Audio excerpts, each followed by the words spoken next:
तेजस्विनावधीतमस्तु मा विद्विषावहै।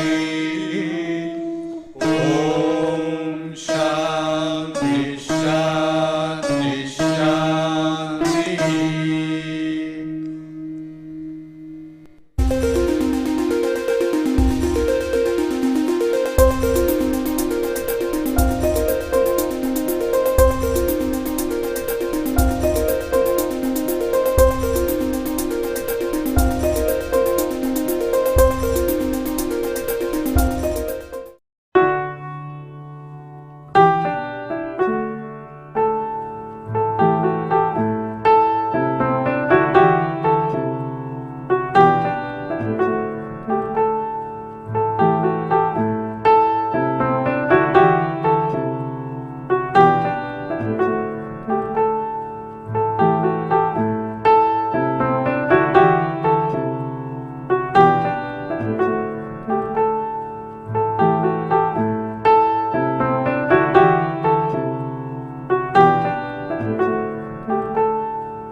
We were looking into the design of ROMs earlier. We will now have a look at the design of RAM, and this falls under VLSI category, deep into the VLSI category, in the sense that we may encounter much about 50,000 transistors. And once again here the requirement arises for a particular memory organization from the design application. Actually this application is also for DCTQ, which we have seen earlier, and it requires dual RAM. It is not a dual port RAM, mind you, it is a dual RAM, in the sense we have two RAMs inside this black box to start with, and each of these RAMs will be storing the image information, and this information will be written through PCI bus. And prior to going to describing these signals, we will see what it really does. It, as I mentioned before, it has two RAMs. When you start with, you will be writing into one of the RAMs, and the other RAM will not be accessed. And once the first RAM is filled, the same image will be filled. I mean, different block of image will be filled into RAM 2, and when this happens, concurrently we will be reading from RAM 1, which was filled earlier, and then process DCTQ from that block of image. That is, first block of image will be processed, while second block of image is being concurrently loaded into this RAM, and that is how the requirement arose here. And another special feature in this dual RAM is it's not really as it's special in the sense it is arising on account of the requirement for this DCTQ evaluation. The feature is when we write into the RAM, we will be writing 8 bytes at a time. So that is 64 bits. We have also said that it is through PCI interface bus, assuming a 64 bit data bus here. This is for the PCI signal, and we will be writing 8 bytes at a time. And while after we have we need to write only 8 times, because what we need is only a block of image data, and which is 8 by 8 pixels. Each of these pixels will be just 1 byte if it is monochrome. If it is color, it will be a 3 byte. Right now it has been implemented for monochrome, and you can always duplicate this dual RAMs, triplicate rather, and in order to achieve color motion picture as well.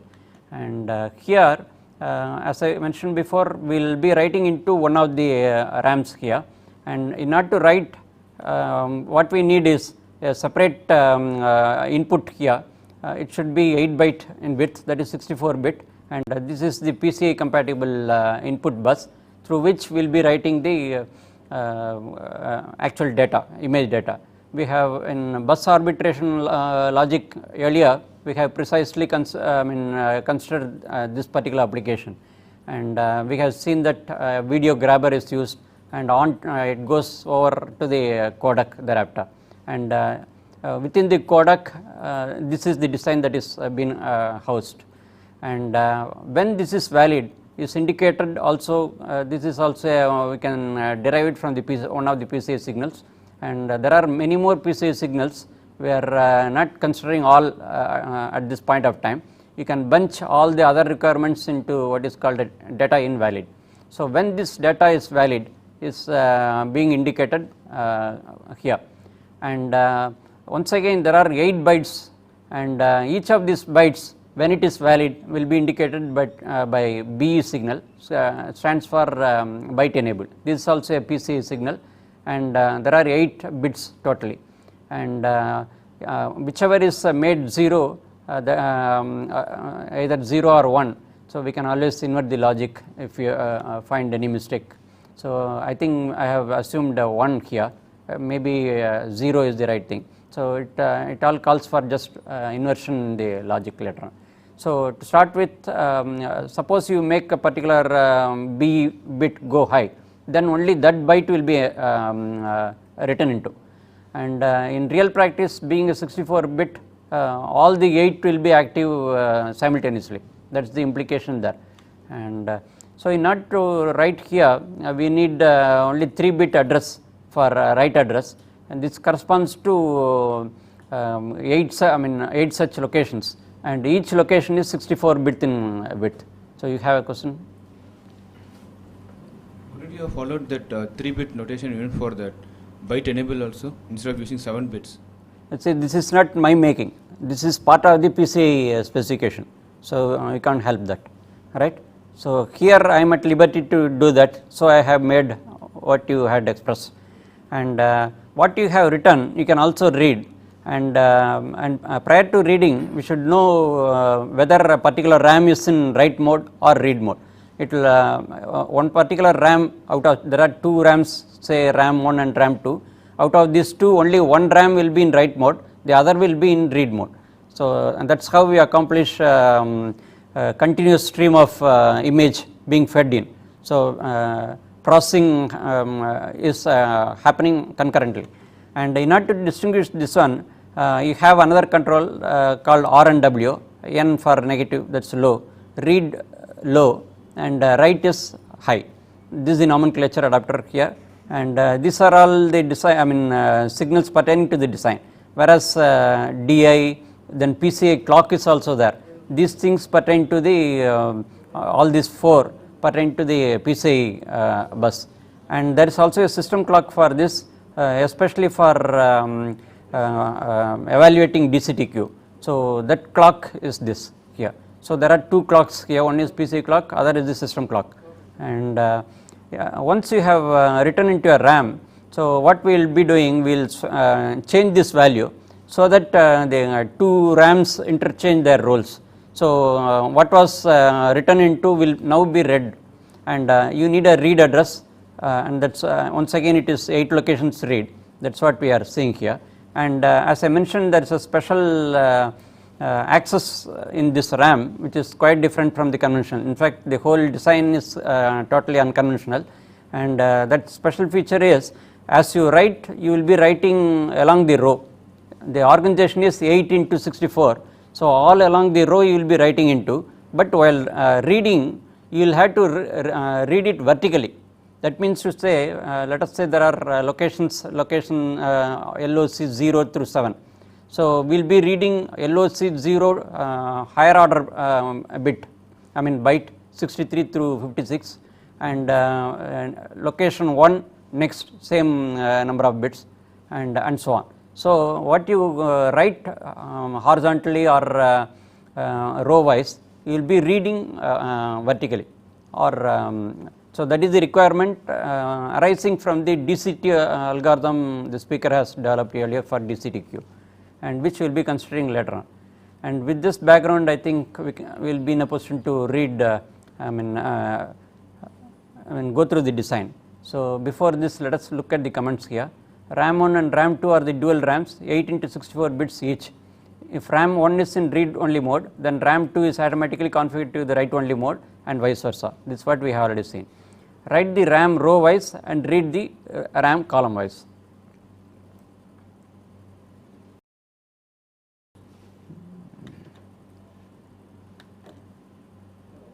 So, here we have to include another sub module. We have seen earlier that how the hierarchical approach by a flow chart. There will be a top module, the module that you see here, which is called dual RAM, given an apt name, and this contains two RAMs. You have to access RAM 1 and RAM 2. So, this RAM will be in a different file as such, and that RAM must be included here. And we have also said that specialty here is row write and column access, and that is why I have labeled like this. So, it is basically a RAM. This implies only a single RAM, but this is invoked twice in this design, and thereby you make a dual RAM out of it. And we had to declare module name, then give app name and list all the IOs here, and IOs are precisely what we have seen in the diagram above, and that is a clock, PCI clock, RNW, BE, read address, write address, and this is the data in and its valid signal, and this is the signal for out. So, out comes the column wise read data, and what we have listed here we have just tabulated here, and you can just have a look quickly. So, all these are inputs, and comment will make it self explanatory. PCI clock for inputting data, DI sets one RAM in only read only mode, RAM sorry, it is a write only mode, and the other RAM in read only mode, and this is data valid and this byte enabled. Then read write, you can even club like this if you wish, or you can make it separate, and input for the data here, and data out, and width is also mentioned here.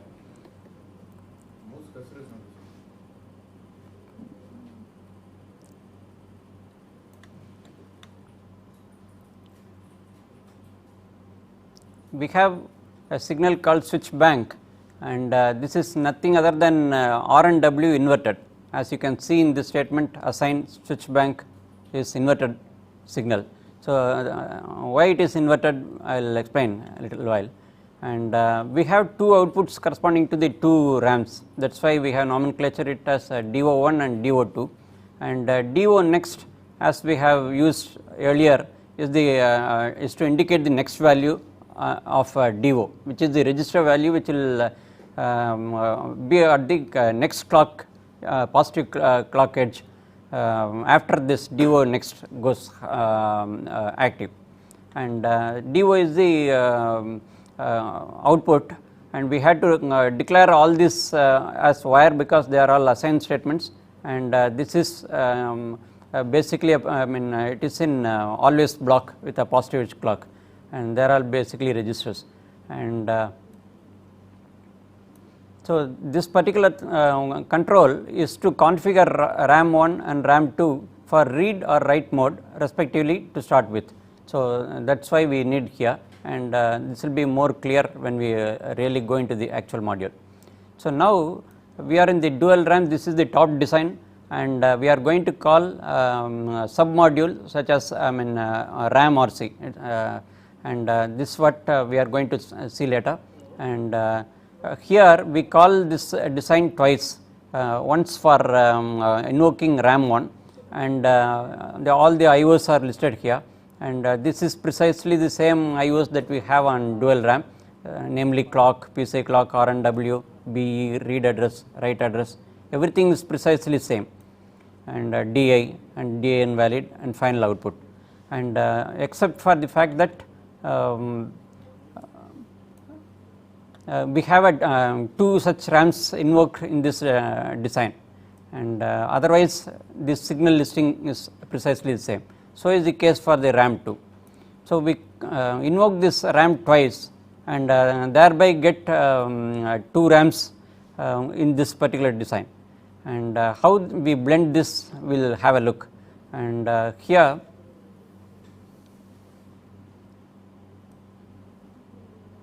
as I mentioned, switch bank was inverted R and W, and here for RAM 2 it is different here. This R and W control is the one which will configure it as read only or write. So now let us have a look as to what has been configured. So in this case what it says is, if R and W equal to 1, that is without any inversion we are straight away taking R and W here for RAM 1, and if R and W is 1, 1 stands for the write portion, and that means to say this RAM 1 is configured for write mode, and otherwise it will be read mode. For the time being let us stick on to one particular state, so as to know what the role of RAM 1 and RAM 2 are. So clearly RAM 1 is in write mode if R and W equal to 1. Let us see what will be the state of affairs for RAM 2 for R and W equal to 1. In this case it is an inversion of R and W, because switch bank is an inverted R and W, and if R and W is 1, automatically here the local R and W is actually 0. So that means it goes to read mode. So when the RAM 1 is in write mode, RAM 2 is automatically configured for the read mode, and vice versa, and that is how you can continuously fire the image into this dual RAM, and automatically this swapping will take place. This R and W will be automatically taken care in a controller which will be considering when we consider DCTQ design. That controller is not part of this dual RAM. And once again all the other signals are precisely the same, except for the fact that DO is nomenclature now. This DO2 refers to this top design, that is the dual RAM, and similarly for the RAM 1 it was nomenclature as DO1. So this distinguishes, that is why this has been declared as a wire, you could have seen here, DO1, DO2 are, and so I mentioned in one of the test benches way back, so how we call from top design lower submodules, and this is the first thing I think we have encountered, calling the submodule, and this is a separate file which we will be looking into shortly.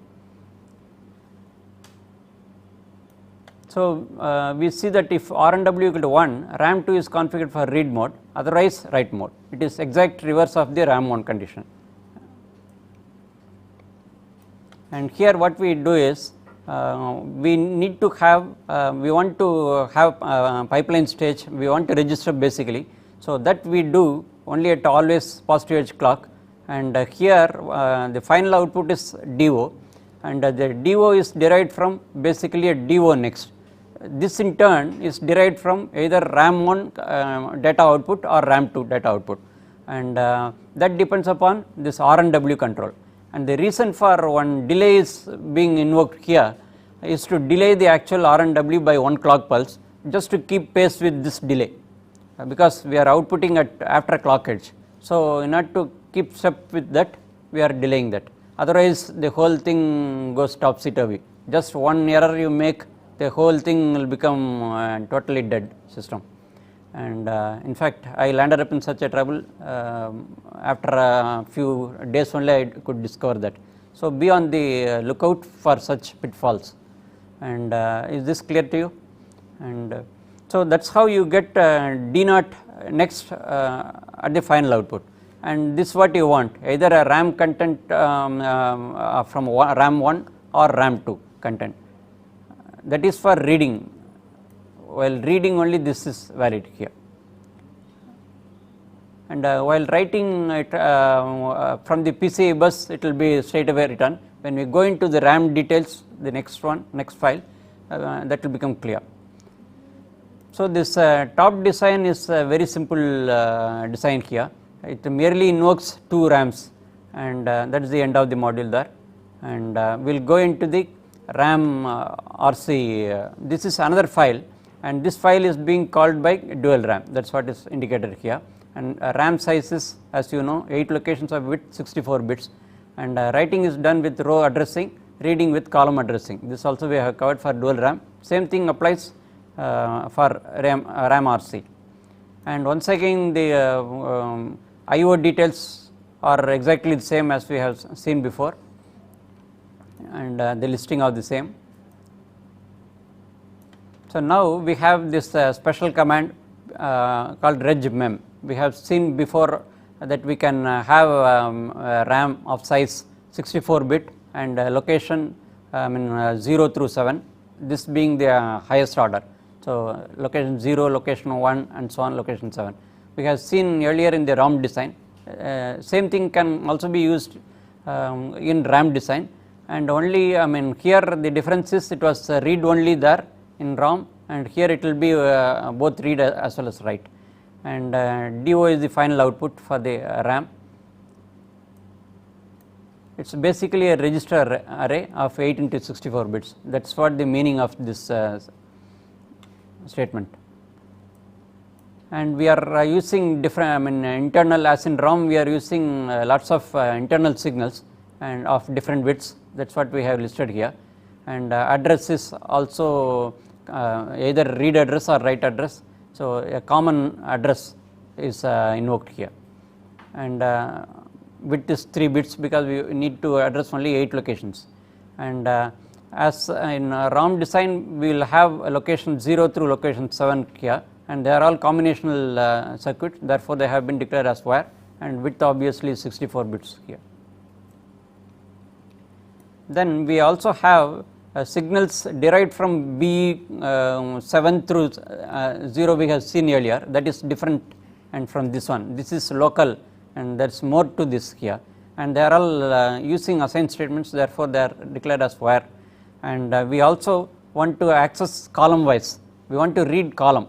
So what we do is we have to have another signal for column, and that should be 64 bits, and that is in a block, always block, therefore it is declared as reg.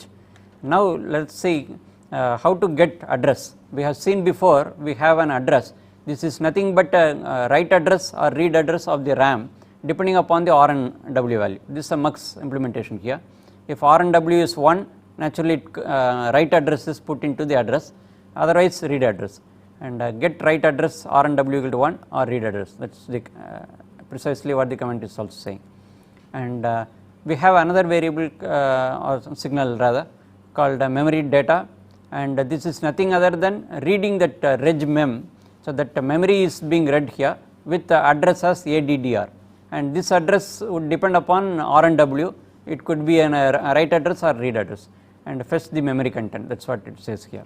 So here what we do is we fetch from independent locations. This is basically a location 0, therefore we put it as location 0. So assign statements have been used. This LOCs have been declared earlier as wire, and you have 8 locations 0 through 7, and they are nothing other than reading the actual content from memory straight away, and this is the address here. This is how you invoke the address. And we have an always block here, and this is for reading column wise. In fact, I should have put the other way, I should have started with the write, but it does not really matter. In Verilog all are concurrent statements, which way you put does not matter. Even now I can change it if I want to, it does not really matter. We will consider the reading first. So how a column is being read, we will have a look. So here we see that address is the one which gives the read address or write address, and you can use a case here in order to take actions depending upon what address is encountered. See, for example, here we are in the read only mode, because what we are going to do is we want to read the RAM column wise, and we should read this only when there is a change of any of these parameters here. That is why we have put an always loop, and mind you, this is still a combinational part only. Only when there is a positive edge clock it will become register sequential then. So in the first case what we do is we have seen location 0 is the first one with the MSB first, and LSB towards the end, because total is 8 bytes, that is 64 bits.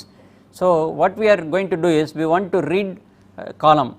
So what we should do is go to the first location 0, read the topmost byte, and go to the location 1, that is vertically now, once again read the topmost byte and keep repeating this and concatenate all this here.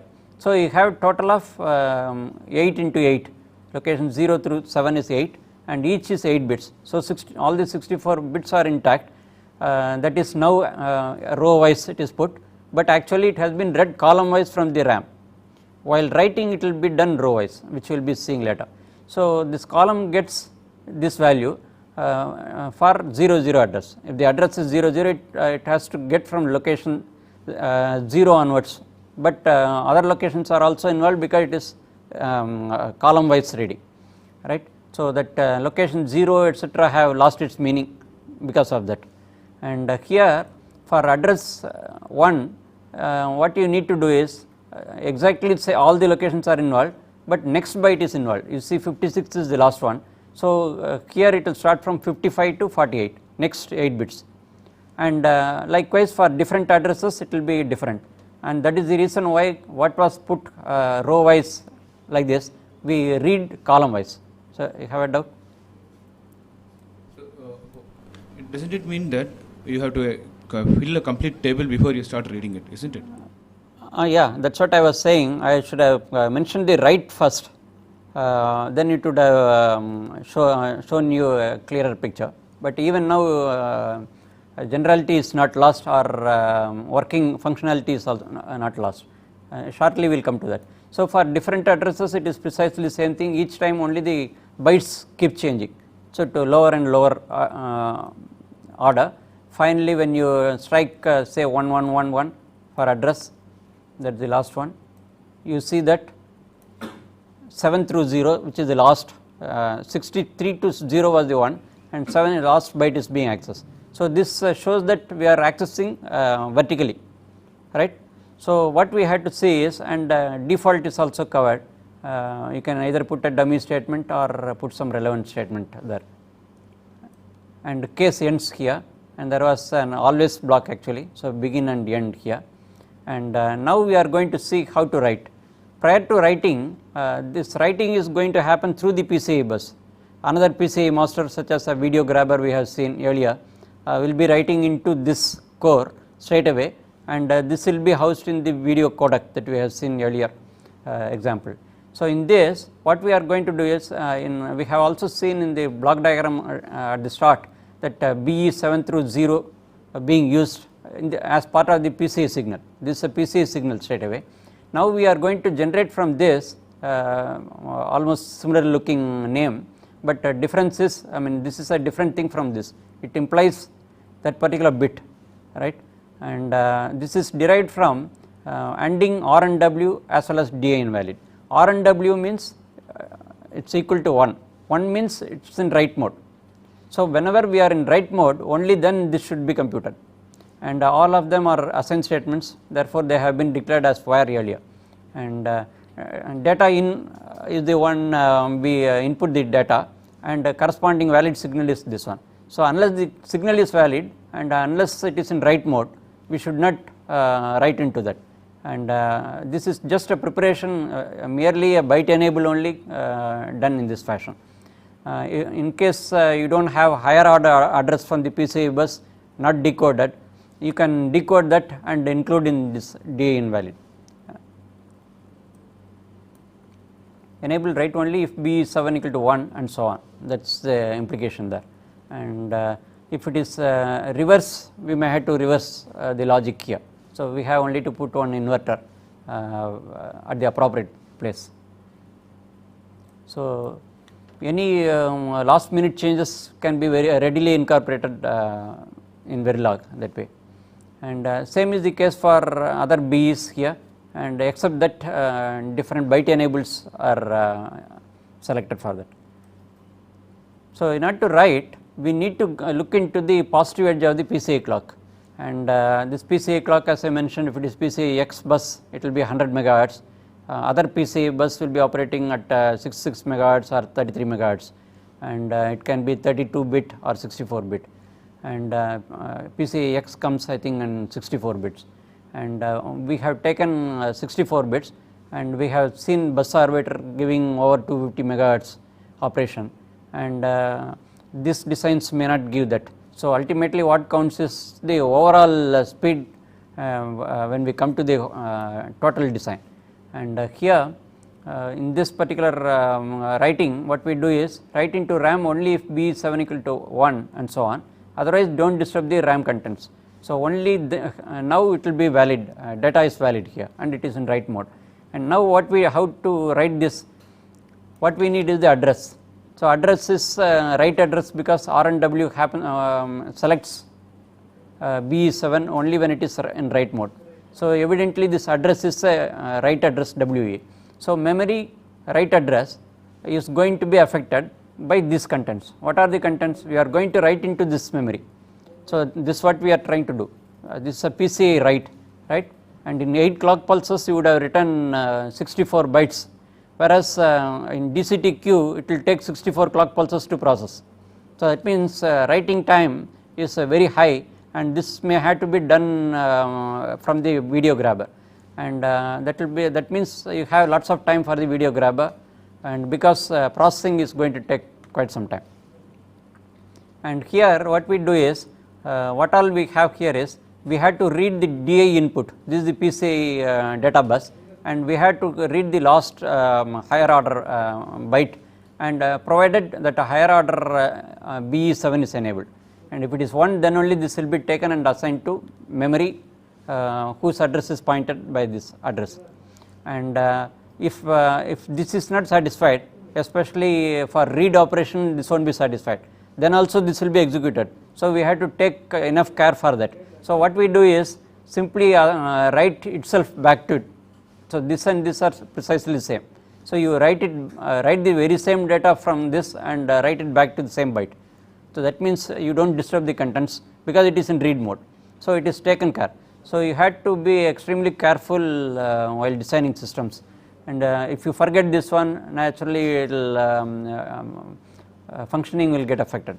And so is the case for all the B byte enables till the very end, the last byte here, and the whole thing has been concatenated, and that's separated by commas. So the whole thing what you have here is 64 bits in totality.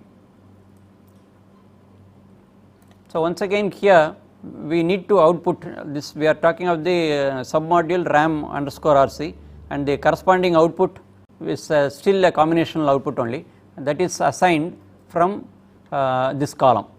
This column we have seen earlier, we are reading column wise. How to read we have already seen. What we have read and put in column earlier, now we are going to output here to D0 next, and that is provided R and W is low. So low corresponds to this one. If it is write mode, naturally DO will be taken as DO next.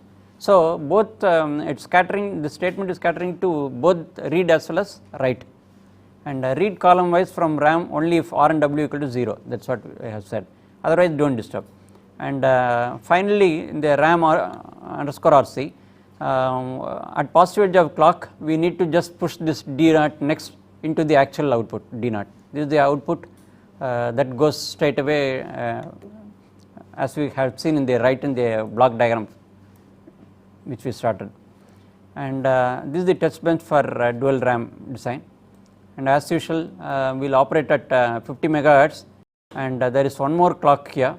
One of these is PCI clock, the other one is for the system clock. I forget which is what, we will have a look little later. So we need to include back connected files, and that is why we have put dual RAM underscore bano.b, and this is the test bench, and we are naming the module as such, and we need to examine only the output here, and in fact in waveform we can have a look at all other signals, and as far as test bench is concerned this is adequate, and width we are declaring, and we are listing all the IOs still need to be identified as reg for inputs, clock, PCI clock, R and W, they are all inputs and this B etc. read, write are all generated from this design. So you need to declare it as sorry, these are all sorry, they are all inputs still. B, there are inputs to this design, right. So all of them are inputs. So you need to declare as reg, and only one output is D naught, that has been declared there, and then we invoke the actual design and instantiate it here, and only one instantiation is used, and these are all the listing of the IOs that we have already seen. So as usual, we start initializing with clock, PCI clock to zeros and R and W in 0. So implying that what does it mean, which RAM is being accessed, you have to keep track. So it is, if it is 0, it means read mode here, and why should it be read mode, and data invalid is 1. So how can this be read mode? It appears to be contradictory, but let me remind you, it is not a dual port RAM, but it is dual RAM, it is different. So one RAM is in write mode, the other is in read mode. So which RAM, we can make a guess from this. So this is a control to put one RAM in write mode and to put the other RAM in read mode, that is what it means. So this clearly implies it is in read mode, and what will be affected, you have to see. And suppose you want to inhibit the write, what all you have to do is make it 0. If you want to test out other possibilities, you can do all this, and once again B you can change bit by bit, change 1 to 0 if byte write is to be inhibited. I have seen all this, and all of the functions are working, and you will have to run every time you make a change. And now the data comes here. Follow this carefully, and we will also have a look at the waveforms. And what we are going to do is, first we take one of the RAMs, let us say RAM 1, and RAM 1 is selected, and we are going to write into this RAM 1, right. And so here that means R and W equal to 0 has pointed to RAM 2, that means that is in read mode, right. So but very first block of image that you are going to write, there is I mean there is nothing available in the other RAM, so there is no point in reading that. So we do not have to read concurrently. So now what that is why we are merely writing the data there. For example, let us just remember this, 0 implies 60, I mean all the 64 bits here, instead of putting so many zeros I just confined to the 1. So you just remember there are zeros here, and next is it is easy for you to remember this data 1, 2, 3, 4 all in progression. So it you can F0 is the last one, and of course these data are all different. You may find little difficulty in reading the waveform, but let us do it slowly, then we will get it. And for each time there are 0 through 7 locations, that is what is mentioned here, and every time, because it is 50 megahertz operation, we have made 20 nanosecond we change, and staggering is done just to offset, as we have seen before. And next time what we do is we write the next block. So now we will write it into RAM 2, and next block of different block of data is being written into, and note the difference here. So while we are writing, this is write for the RAM 2, we are also reading simultaneously from RAM 1, that is the implication there. So R and W is also changed here. Earlier it was 0, now after having written into the first block, we are going to write into second block, therefore we should not forget this R and W control, right. Actually in DCTQ there will be a controller which will do this automatically. So here we had to force it in the test bench. So you have a second group of data here. So from this point of time onwards, I mean you have both write as well as read, and then you have one more block here, probably there is one more block, yes, one more here, right. And in order to see all the blocks, it will be a difficult thing. So we will see some representative, although I have all the waveforms, we will see some representative things. First let us go to the very first block what we have written. So this is the first block we have written, 0 0. Now remember while writing we are writing in this fashion row wise, that is horizontally, while reading we should read vertically. For example, this is the first byte 0 0, then 1 2 7e and so on it should go, and the next must be 0 0 3 4 and so on. So that is how we had to read, right. Let us see whether the waveform conforms to that. So first waveform is this is I will first read out before zooming. You have a PCI clock here, and that is this, and byte enable, all of them are forced to FF there, that means it is all ones here, and you have a DA invalid asserted, so 1 here, and data is changing at every 20 nanoseconds, and here to start with it was 0 there, so that is precisely what has appeared here, and then we had written 1 2 3 4 up to S0, you remember. So that is the second one. Third was 7E 6A and so on, and like this you just remember, and we have some more here, that is a write address here, it is showing 0 here, 1 2 3 4, that is what I have forced in the test bench, and no read address here because we are writing the first block, and there is a system clock here, DCTQ operates or dual RAM operates on this clock, especially for the read mode, and we have a R&W control here, it is precisely in 0 here, that is what we have done in the test bench, and D0 output will come only later on after having written all while reading the while writing the next block of data, then we will simultaneously read. So after 8 clock pulses or so plus pipelining, maybe 10 clock cycles only you may start getting it, and I will zoom this.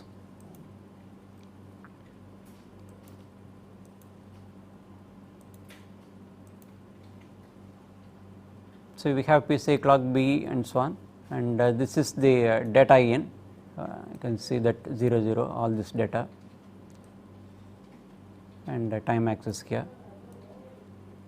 So read address D0 output, and so write address, and some of this data if you want you can cross check maybe 1 or 2 here.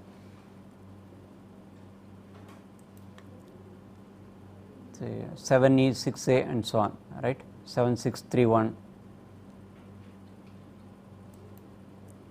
7E 6A 7631. So what you have written into it has gone into the RAM, that is what you see here, so we do not require this. So next is, so next set of data is 5B A5 and so on, let us have a look at that. So here here is what we get, 5B A5, then 4782,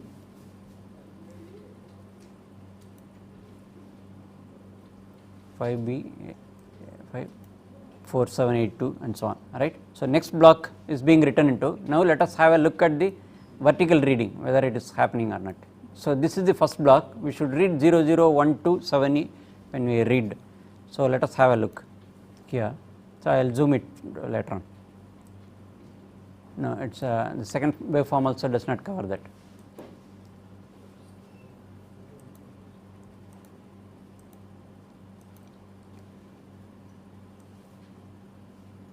You can see the data there.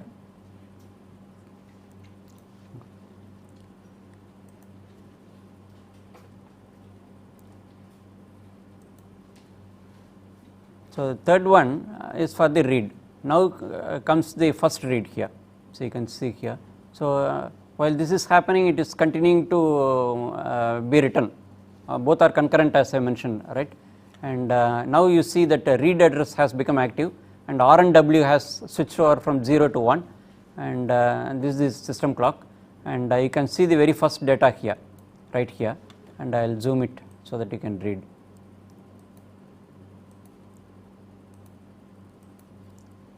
So you can see here, it's continuing to write here with the write address changing, so it is going to the next block writing, and concurrently you can see that R and W switching from 0 to 1 to write into the second RAM, and concurrently to read from the first RAM which has been filled prior to, and D0 output is this one, read address and this.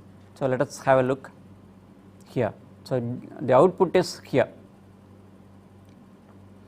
Let us check whether this data are conforming or not. Say for example, we had to read column wise. So, just remember some of this 0 0 1 2 7E 76, 0 0 1 2 7E 76, right. It is you can make sure. Then last one is 4731 and say 4731. So, in this fashion you can see next one will be 0034 6A, last one is 8A. So, last one is 8A 0034. So, it is reading column wise. So, we can see some more, probably we had 2 more to inspect, and it will be from different blocks. Only thing is we had to we will have difficulty in identifying the blocks, that is the difficulty. And here what you have here is last one I will read 00F0 here, and you can see that 00F0, that is what we have, B931 of the last one. So, it is B931 here, alright. So, are you able to see?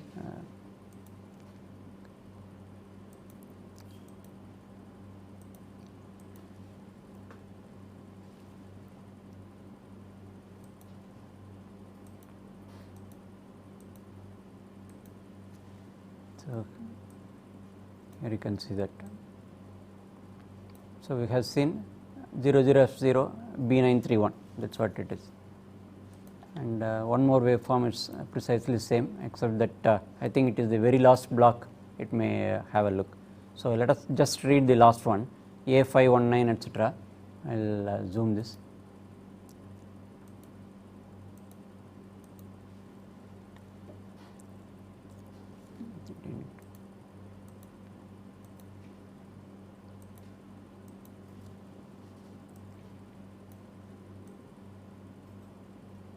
So, this is the one last data.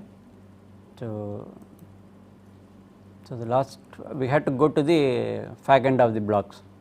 So, that is somewhere here. Finally, what we are doing is only a reading. I will just explain this and answer your question. So, we are only reading. So, what we are reading is actually the data that we have written in the previous block, that is this one here. You can see this one 00F082, and just remember that.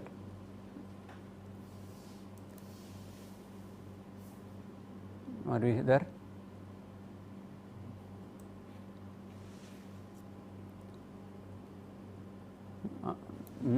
Is this one? Okay. F0, right? 00 here, there is one more there up, that is 0, 00F08276, 00F08276, same, right. So, let us go, and what is happening here?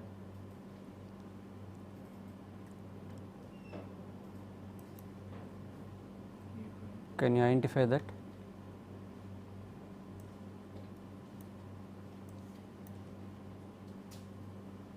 Maybe it has started writing the next block with some data. So by and large you can see that it is there clearly. Right. How is this dual RAM different from my buying, getting two separate RAM chips and making use of it? Even there, how will you access vertically? Suppose the organization is 8 into 64 bits. Suppose you have used a conventional memory of 8 into 64, right? That will be only one address bus. When you give address, it will merely access row wise and give you the thing. All memories are designed in that fashion while reading. Whereas our requirement is while writing it should be horizontal, while reading it should be row wise. Right? You can imagine it as a matrix. So we are writing row wise, and I can just see. See, we are writing row wise in this order. So that means 64 bits are written straight away there. While reading, we need in the conventional memory. When you give a read, you will get only this row wise, right? Whereas our requirement is not row wise but vertically. This is because of the algorithm that I have developed for DCTQ which demands this application. So, I can't use the conventional memory, and that is the reason why I went for the specialized design for this, right.